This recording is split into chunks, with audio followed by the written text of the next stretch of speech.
안녕하세요. 저는 서울에 살고 있는 40대 여자입니다.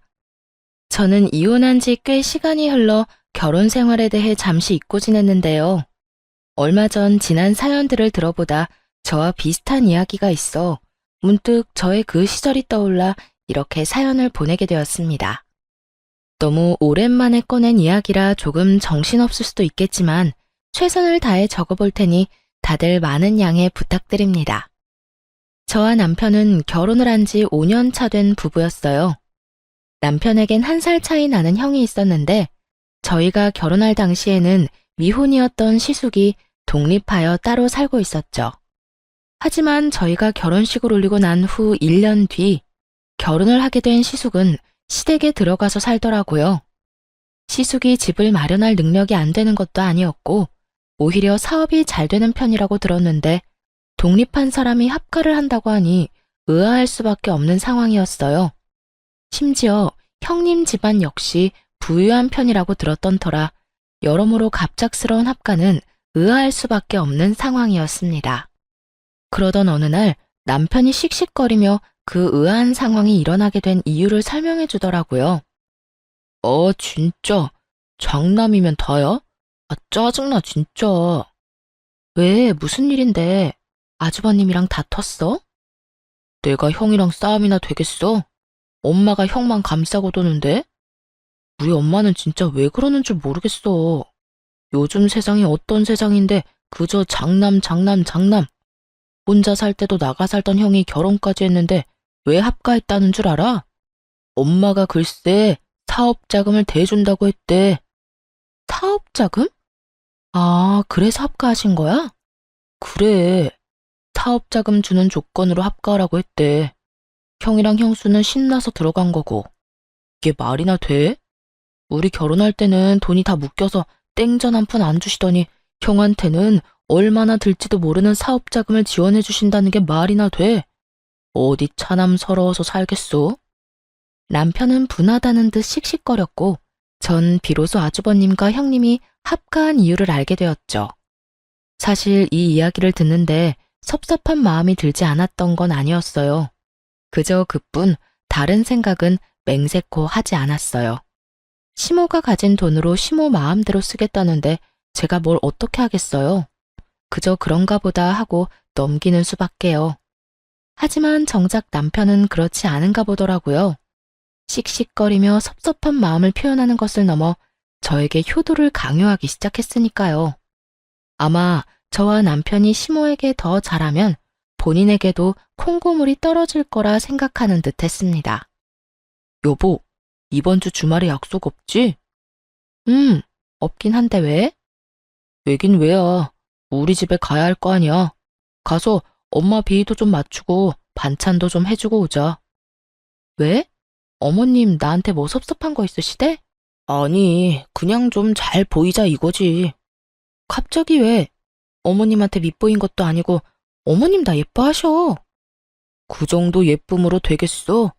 형수는 지금 그 집에서 쉴 시간으로 쉬지 않고 엄마한테 아부떨고 있을 텐데? 당신은 뭘 몰라도 한참 모른다니까. 우리 엄마가 아빠한테 받은 유산이 얼마인 줄은 알아? 그 많은 재산 다 형한테 넘어가게 둘 거냐고. 우리도 부지런히 잘 보여서 조금이라도 받아와야 할 거 아니야. 이 무슨 뜬금없는 소리인가 싶더군요. 시모를 몰라도 한참 모른다는 생각이 들기도 했고요. 저희 시모는요, 앞서 남편이 말했듯이 저희가 결혼할 때도 땡전 한 푼 보태주지 않은 분입니다. 그래서 대출금 갚아 나갈 제가 안쓰러웠던 부모님이 현재 저희가 사는 집을 해주셨고요. 그런 시모가 아무리 합가를 조건으로 내세웠다고 한들 시숙에게 사업자금을 내준 이유가 뭐겠어요? 차남보단 장남, 시숙에게 뭐가 됐든 더 크게 물려주시겠다는 뜻 아니겠어요? 제 눈엔 훤히 보이는 시모의 의중이 남편의 눈엔 보이지 않는 듯했고 저를 끌고 끝까지 시댁으로 데리고 가더군요.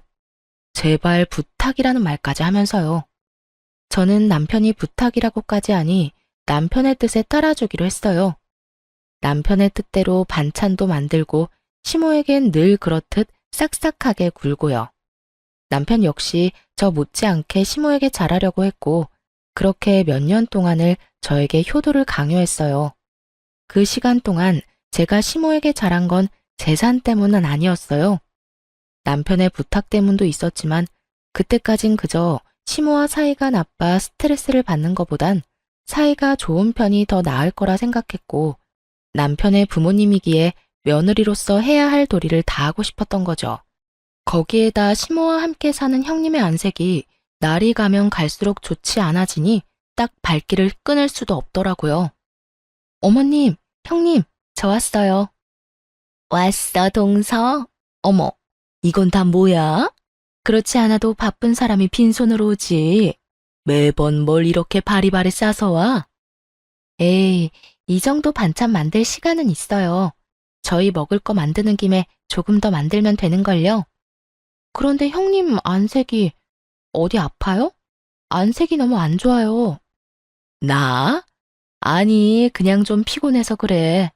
요즘 좀 피곤하네. 혹시 임신 아닐까요? 아니야. 그냥 말 그대로 좀 피곤해서 그래. 형님은 그저 피곤하다고 했지만 아무래도 그저 피곤한 안색이 아니었어요. 하지만 그렇다고 해서 계속 캐물을 수도 없는 노릇이었죠. 그래서 전 그저 갈 때마다 반찬을 만들어가며 형님의 일손을 덜어주었고 형님은 그런 제 마음을 고맙게 받아주곤 했어요. 제가 이렇듯 효도를 가장해 형님에게 도움을 주는 사이 남편은 시모에게 잘 보이려 갖은 노력을 하더군요. 엄마, 아들 왔어. 왔니? 바쁠 텐데 뭘 이렇게나 자주 와?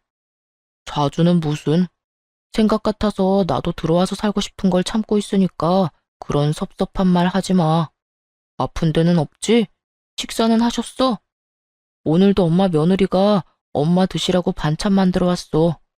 엄마 둘째 며느리 음식 좋아하시잖아. 나밖에 없지? 음식은 며느리가 만들었는데 생색은 왜 자기가 낸대?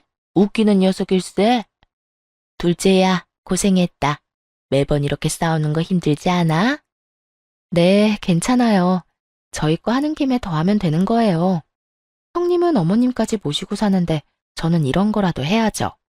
맛있게 드셔주시니 그저 감사하답니다. 모시고 살기는 무슨, 내가 모시고 사는 거지. 내 집에서 내 돈 쓰면서 편하게 사는데.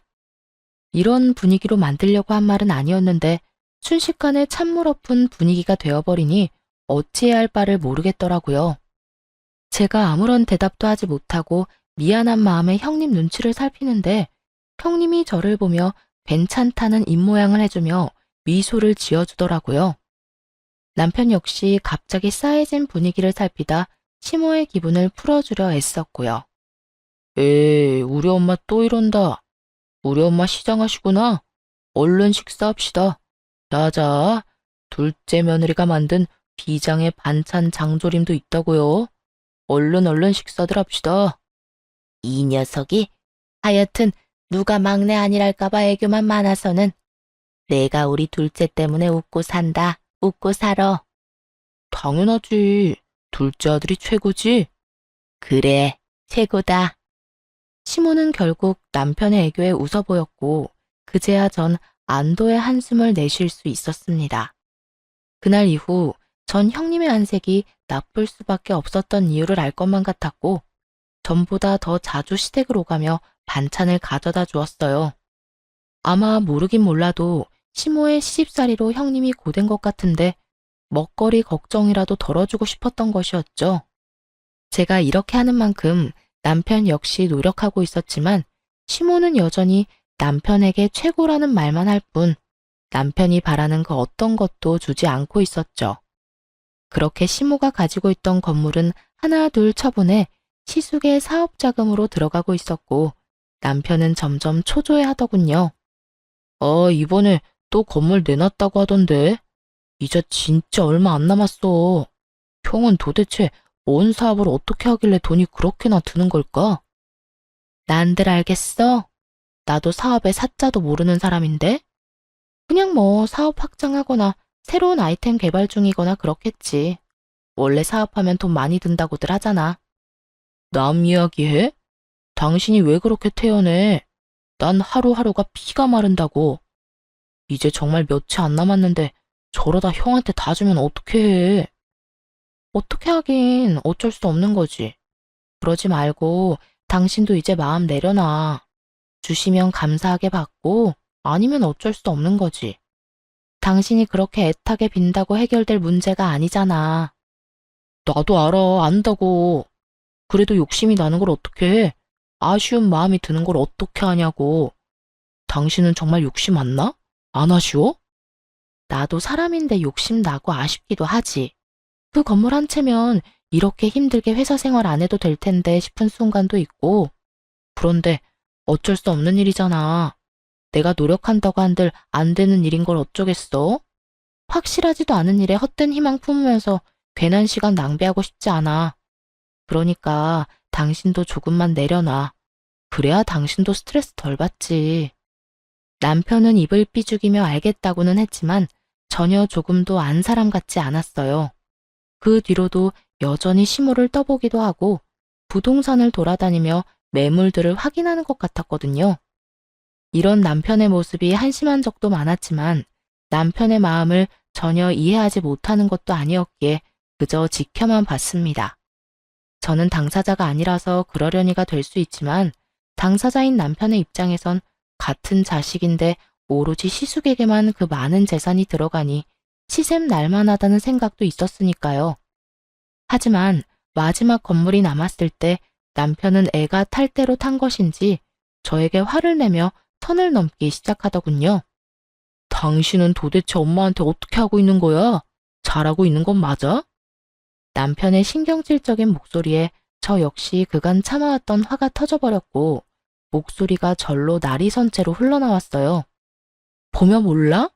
나 정도면 며느리 중에서도 잘하는 편이야. 자주 전화해서 안부 인사도 하고 음식 맛있게 되면 가져다 드리기도 하고 말이야.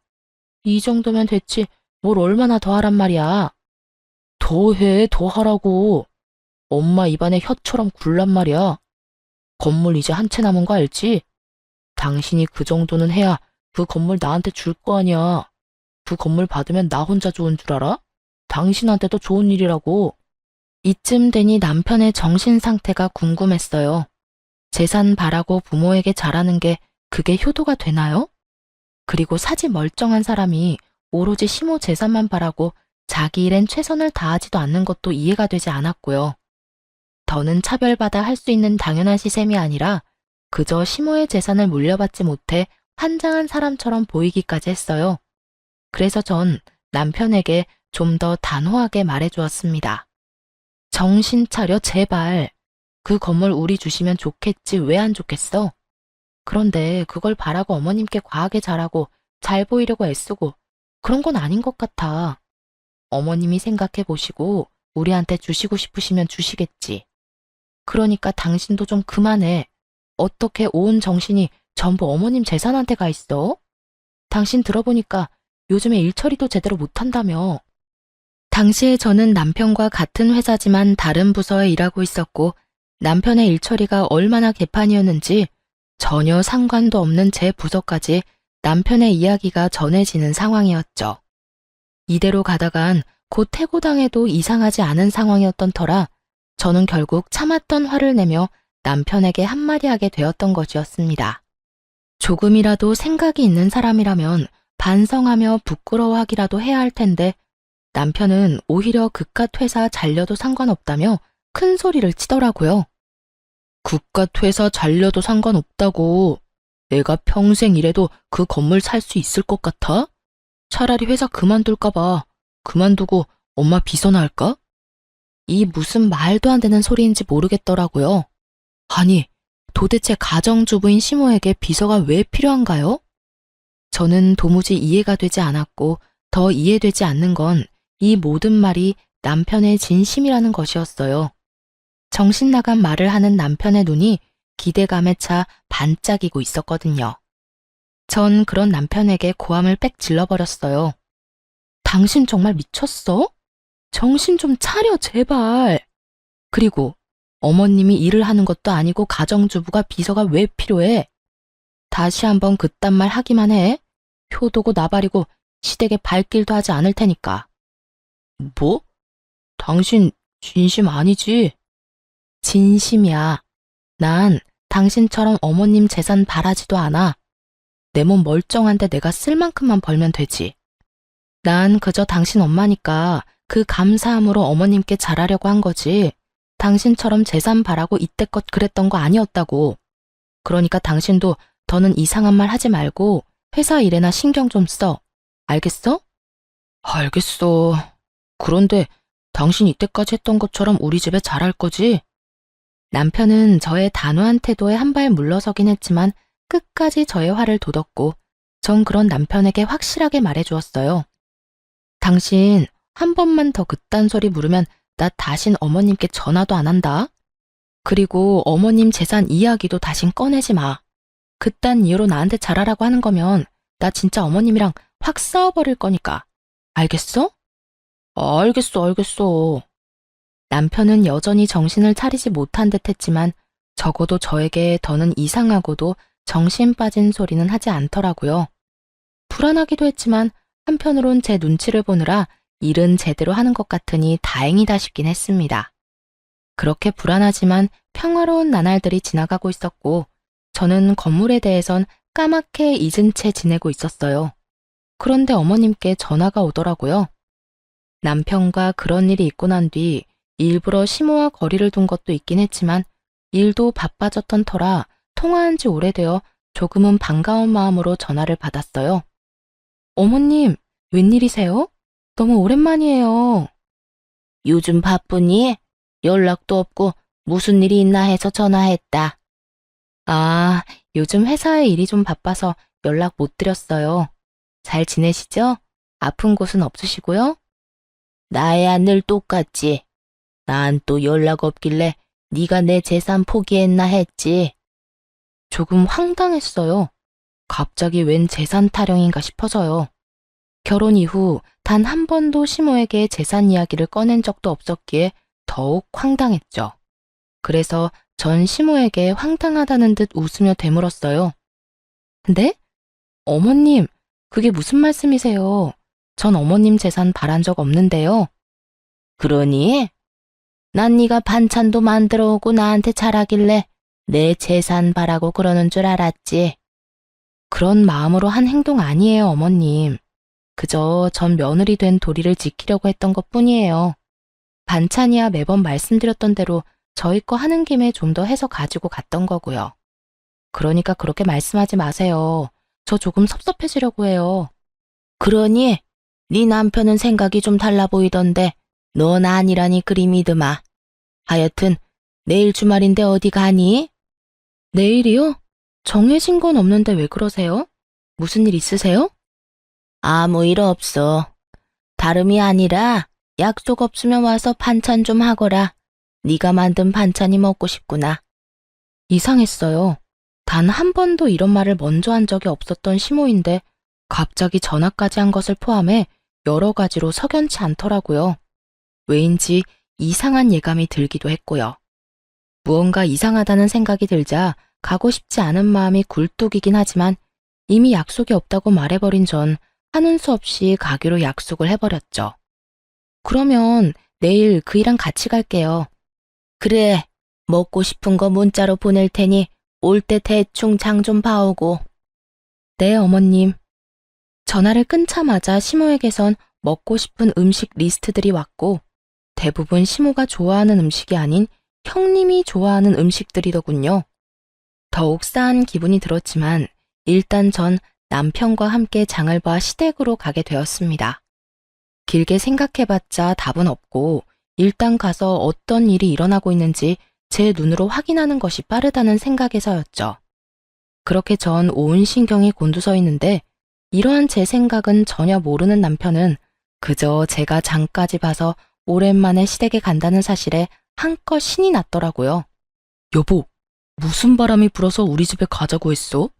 이렇게 장까지 봐서 말이야. 어머님이 좀 오라고 전화 왔더라고. 나는 마음이 심란한데 당신은 그저 신나?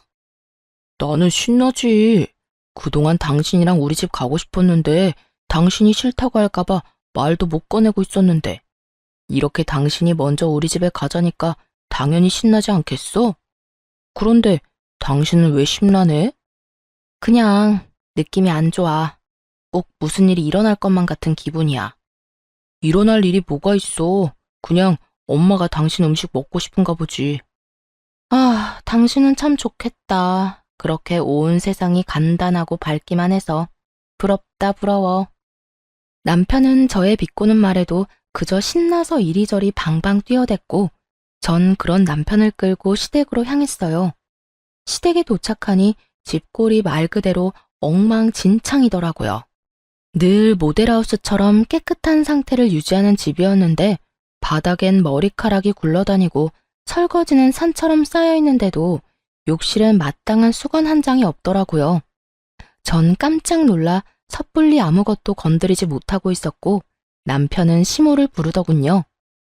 남편의 부름에 시모는 눈을 비비며 안방에서 느긋하게 걸어 나왔고요. 엄마! 엄마! 왔니? 깜빡 잠들었네. 언제 왔니? 막 왔어. 그런데 집골이 왜 이래? 형수는?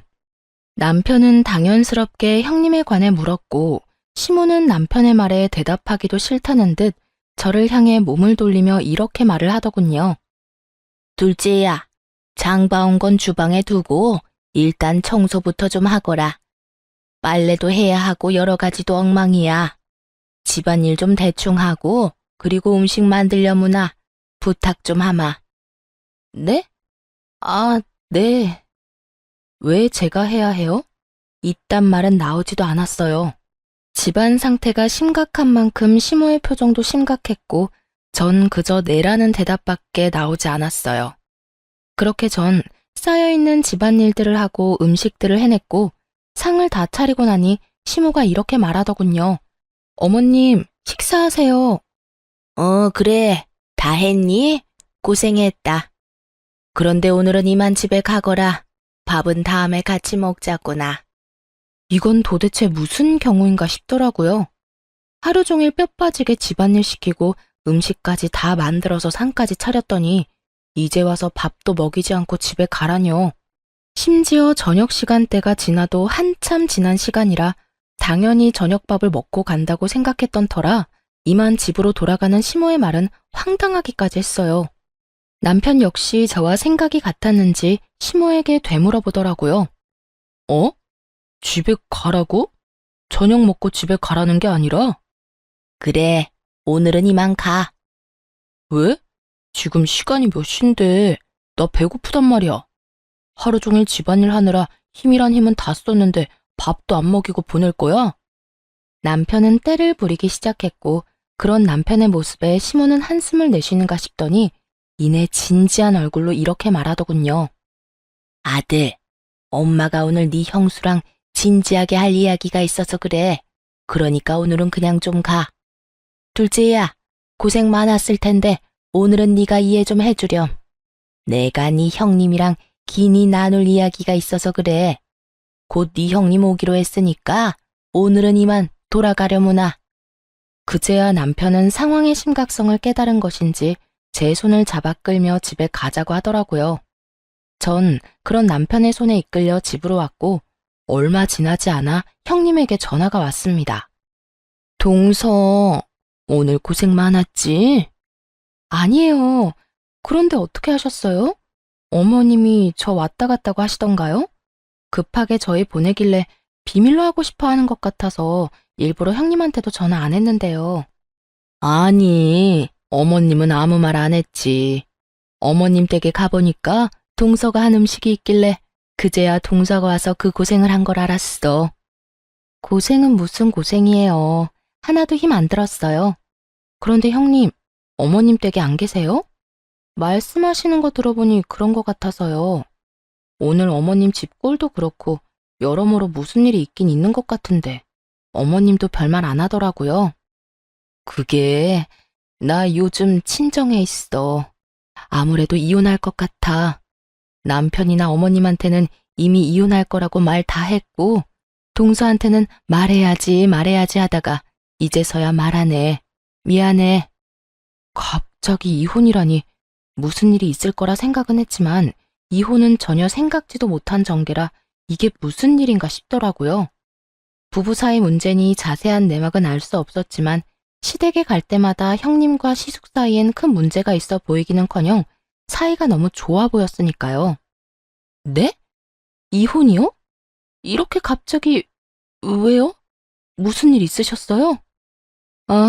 아무래도 난 사업하는 남자랑 안 맞는 것 같아. 어머님도 한몫했고, 동서는 잘 모르는데, 어머님, 이제 얼마 남지도 않은 재산 가지고 얼마나 생색내는 줄 알아? 날 무슨 하녀처럼 부려먹는다니까. 남편이란 놈은 사업에 미쳐서 자기 마누라가 당하든 말든 돈만 나오면 된다고 생각하고 살고, 나도 지쳤어. 전 전혀 몰랐어요. 매번 어머님 댁에 갈 때마다 형님이랑 아주버님이랑 표정 밝으셔서 그런 쪽으론 생각도 못했어요. 가끔 안색 안 좋으신 건 그저 형님 말대로 피곤하신가 보다 했는데 진작 말씀하시지. 그랬으면 저라도 더 자주 가서 좀 도왔을 텐데요. 동서가 이렇게 신경 쓸까 봐 그랬지. 동서 성격에 내가 힘들다고 하면 당장이라도 달려와서 이것저것 돕는다 할 게 뻔하니까. 그렇지 않아도 일하는 사람이 나 걱정되어서 자주 오는데 내가 그런 말 하면 아예 그 집에 사는 사람처럼 들락날락 했겠지. 그나저나 앞으로 어머님이 동서를 많이 괴롭힐 거야. 종처럼 부려먹던 내가 없으니까 이젠 동서를 가만두지 않을 거야. 그래서 하는 말인데 절대로 어머님이 하라는 대로 시키는 대로 다 하지 마. 순순히 시키는 대로 다 하면 그래도 되는 사람이라 생각하고 막대할 거니까. 알겠지? 상황이 이렇게 돼서 미안해, 동서. 평소 형님과 사이가 좋았던 게 이럴 땐 큰 도움이 되더라고요. 형님은 그 뒤로도 나에게 당부와 걱정 어린 우려들을 긴 시간 쏟아내 주었고, 전 형님 덕에 그간 몰랐던 시모의 모든 것을 알게 되었습니다. 시모는 그간 형님을 종 부리듯 사람을 부려먹었다고 하더라고요.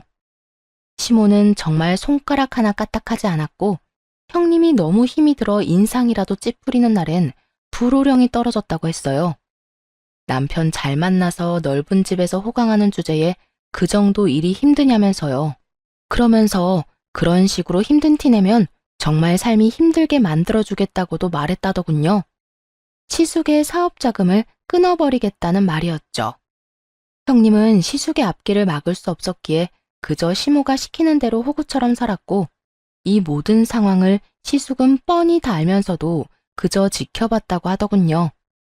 그런 날들이 반복되자 형님은 결국 폭발해버렸고 시모와 대판 싸우고 집을 나와버렸다고 했어요.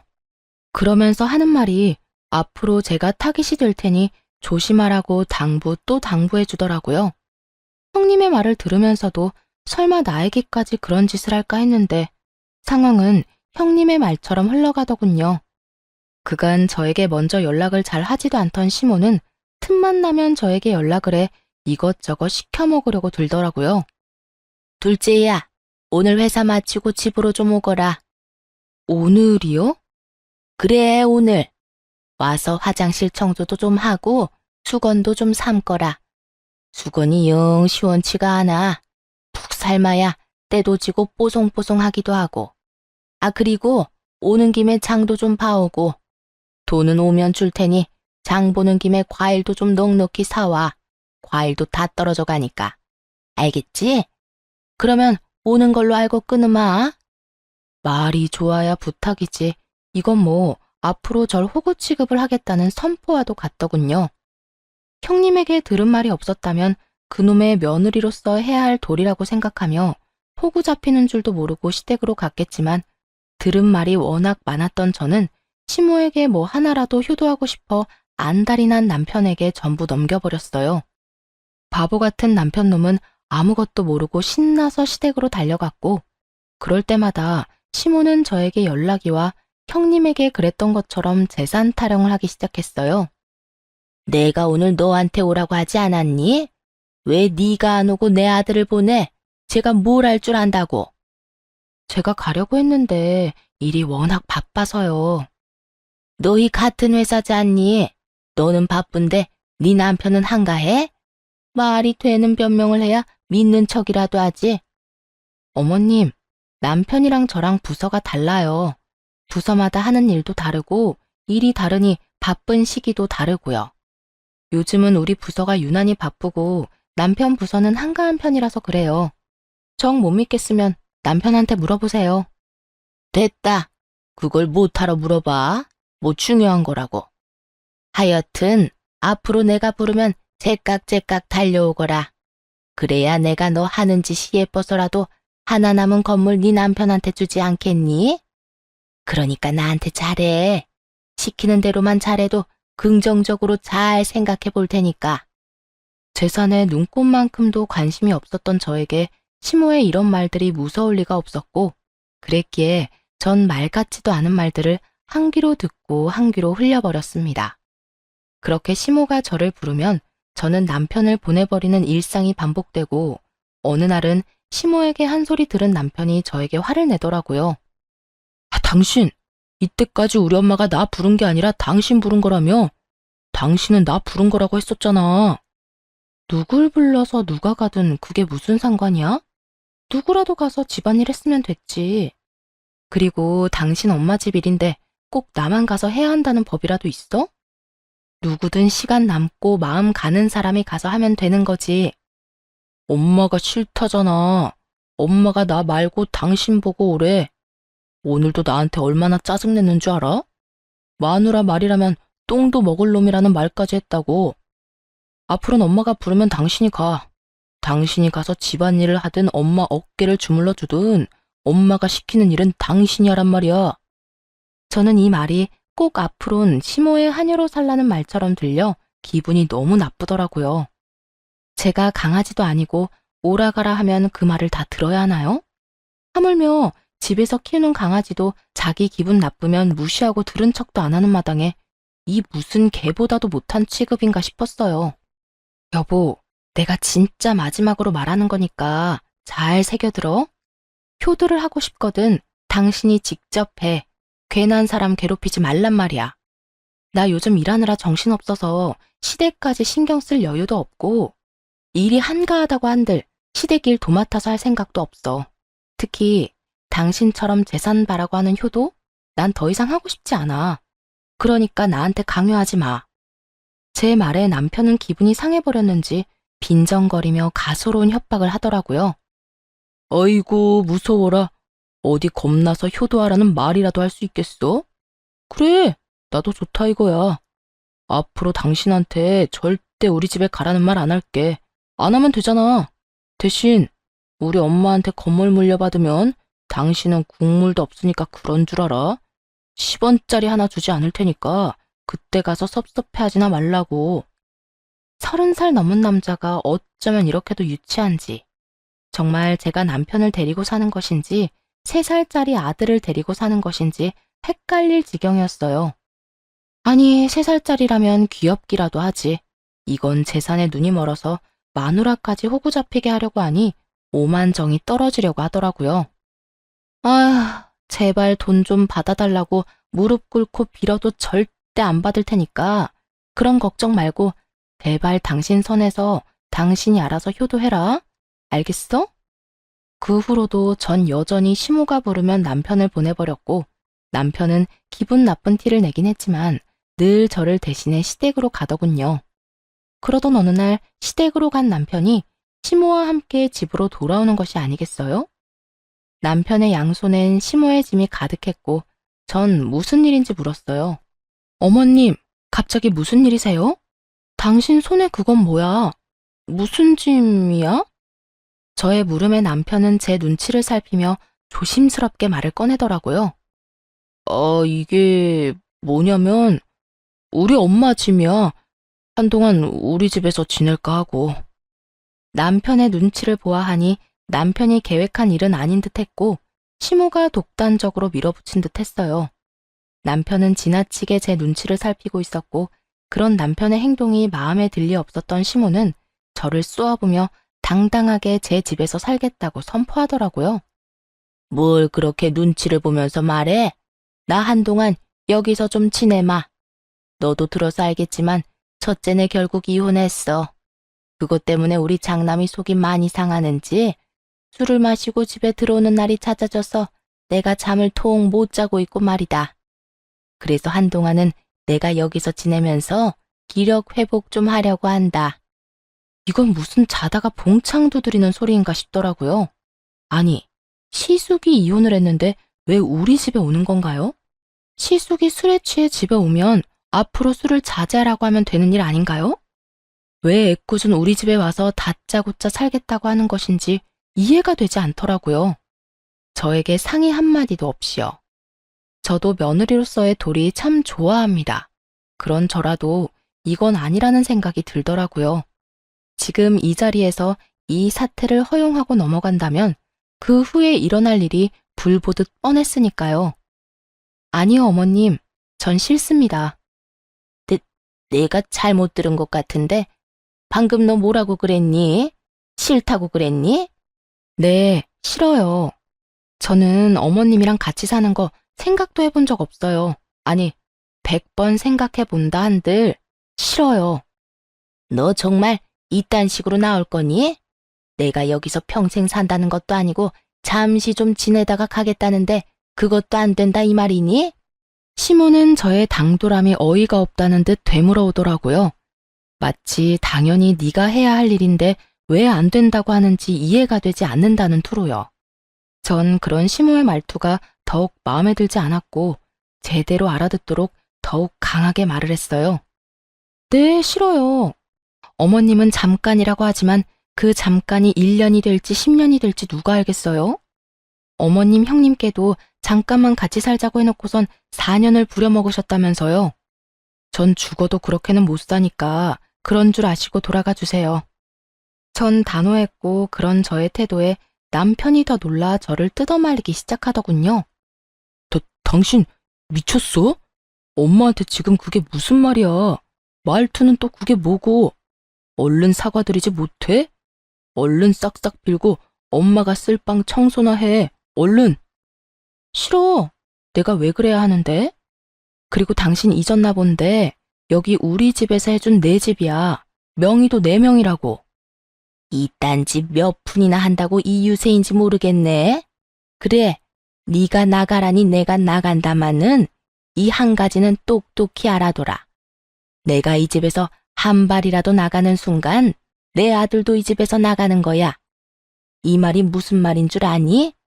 네가 날 이 집에서 내보내면 내가 너희 이혼시키겠다는 말이야. 그래도 내가 이 집에서 나가길 바라니? 넌 절대 날 이 집에서 내보내지 못해. 라는 시모의 속마음이 들리는 듯 했어요. 착각도 유분수지.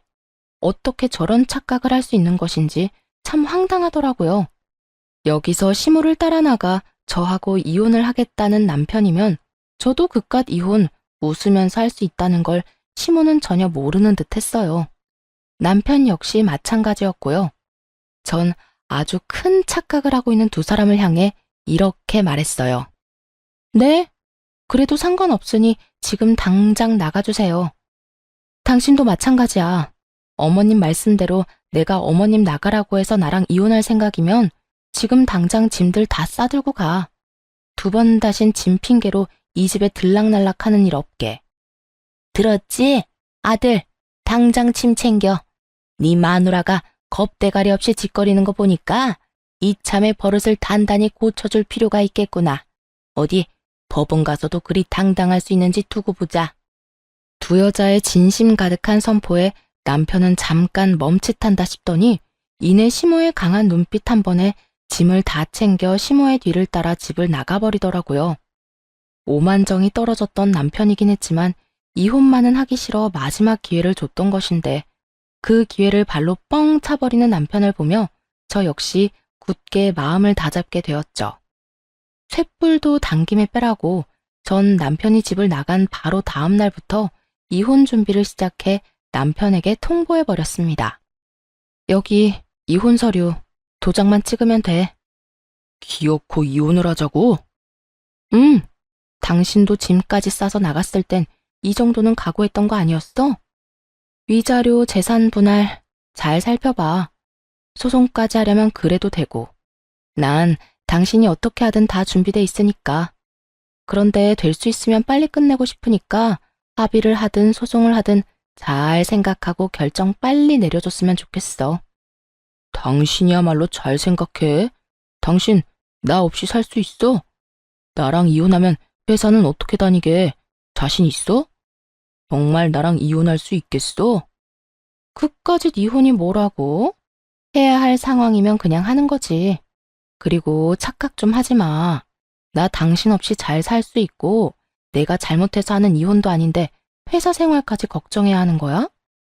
요즘 세상에 이혼 좀 한다고 별 문제될 게 있겠어? 그러니까 이상한 걱정하지 말고 결정이나 빨리 해. 남편은 한치의 흔들림도 없는 저를 보며 차라리 잘 됐다는 듯 이혼에 동의하더군요. 조건도 제가 내세우는 대로 다 해준다면서요. 그래, 하자. 당신 말대로 그까짓 이혼 하면 되지 뭐. 조건도 당신이 원하는 대로 다 해줄 테니까 빨리 이혼해.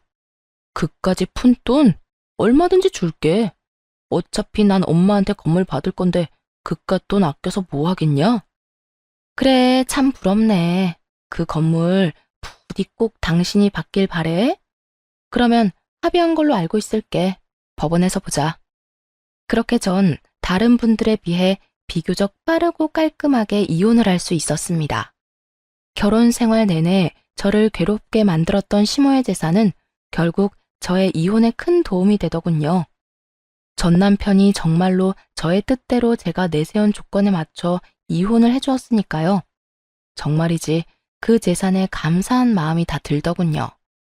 그렇게 이혼이 확정되던 날, 전 남편은 저를 보고 비웃으며 이렇게 말하더군요. 멍청하긴. 가만히 있으면서 엄마하고 내가 시키는 대로만 했어도 돈방석에 앉았을 텐데 괜한 고집부리다 이혼녀 딱지나 붙게 되고 꼴 좋다. 나만 이혼녀 됐다는 듯이 말한다. 내가 이혼녀면 당신은 이혼남이야. 그리고 돈방석? 그래, 어디 두고 볼게. 당신이 돈방석에 앉게 될지 아니면 쪽박을 차게 될지 당신이야말로 후회하지 마. 왜 이렇게까지 말을 했냐고요? 다 이유가 있었어요. 사실 전 시모가 가진 것은 아무것도 없는 상태였거든요. 형님에게 들은 바로는 전 남편이 철석같이 믿고 있는 건물마저 진작 처분해 시숙에게 투자한 상태였고 시숙은 그마저도 날려먹었다고 하더라고요. 사업이 잘 돼서 끊임없이 자금을 주고 있었던 것이 아니라 차리는 족족 망해서 끊임없이 자금을 퍼붓고 있었던 것이었어요. 연달아 사업을 말아먹은 시숙은 날마다 술을 퍼마시고 다니고 있었고 그 꼴이 보기 싫어 시모는 제 집까지 온 것이었어요. 처음부터 이러한 사실을 전 남편에게 숨기려고 한 것은 아니었어요. 처음엔 이런저런 일로 피곤해서 말하지 못했고 그 뒤론 정말 새까맣게 잊어버려 말을 못하고 있었던 것이죠. 그런데 그 뒤로 많은 일들이 일어나며 이혼까지 하게 되었으니 더욱 말할 필요가 없어진 상황이었어요. 후회? 내가 후회를 왜 해? 내가 너처럼 멍청한 줄 알아? 난 적어도 내 밥그릇은 내가 알아서 챙겨. 너처럼 눈앞에서 놓치지 않는다고. 그러니 너나 땅을 치고 후회하지 마. 이렇듯 끝까지 저에게 헛소리만 하는 전 남편을 보며 후회할 사람은 너라는 말을 속으로 얼마나 되뇌었는지 모릅니다. 이혼을 하고 난 후 전 남편, 시모 모두를 바로 차단해버렸습니다. 혹시나 하는 상황에 대비해 집도 세를 줘버렸고 회사도 이직을 해 다른 지역으로 이사까지 와버렸죠. 그 후 형님에게 전해 들은 바로는 재산을 전부 시숙에게 투자한 것을 알아버린 전 남편이 저를 찾아 나섰다고 하더라고요. 제가 연락이 되지 않자 형님에게까지 연락이 와 재산은 전부 날린 것이 맞냐, 정말 저와는 연락이 되지 않냐 등등 몇 번이고 물었다고 했어요. 저를 찾아다니는 검은 속내는 뻔했어요. 전 남편은 저에게 위자료를 주기 위해 대출까지 받은 상태였고 그거에다 시모에게 속아 퇴직금까지 미리 받아 시숙에게 다 줘버려 빚쟁이 신세였거든요. 그러니 어떻게 해서든 저에게 들러붙어 어떻게 해서든 한 푼이라도 받아가려 저를 찾아 나선 게 뻔히 보이지 않겠어요? 전 시모도 전 남편과 처지가 별반 다르지 않다고 하더라고요. 어머님도, 아니, 그 아줌마도 별반 다르지 않아. 있는 재산 다 첫째 아들한테 다 갖다 주고 깡통 차니까 둘째 아들 돈까지 끌어다 난리를 부리다가 이혼까지 하게 만들었으니 어쩌겠어? 그냥 빚쟁이 두 아들 둔 빚쟁이 엄마가 된 거지. 하나 있던 집까지 다 말아먹고 요샌 단칸방 월세살이 한다고 하더라. 다 큰 아들 둘 끌어안고 오순도순 잘 살아보라지 뭐. 동서는 이제 이쪽으론 신경도 쓰지 말고 관심도 주지 말고 거기서 잘 살아. 나도 이제 그 집 신경도 안 쓸 거야. 세 인간 모두 빚쟁이가 되었다는 말을 듣는데 참 잘된 일이다 싶었어요. 그렇게 재산 믿고 사람을 괴롭혀대더니 딱 어울리는 벌이다 싶었으니까요. 이 소식을 마지막으로 전 시댁의 소식은 들을 수 없었고 그렇게 그 지긋지긋한 인연도 끝이 났습니다. 전 이직한 회사에서 잘 지내고 있어요. 얼마 전 승진도 했고 회사 사람들과 잘 지내고 있죠. 사연 처음에 말씀드린 대로 이혼을 한 지도 꽤 많은 시간이 흘러 특별한 일이 없는 한 요즘엔 그 시간들을 잊고 잘 살고 있습니다. 지금까지 연애라고 단정 지을 만한 관계를 맺은 적도 없고 앞으로도 그럴 생각이 전혀 없는 상태예요. 그렇다 보니 결혼 생각도 전혀 없고요.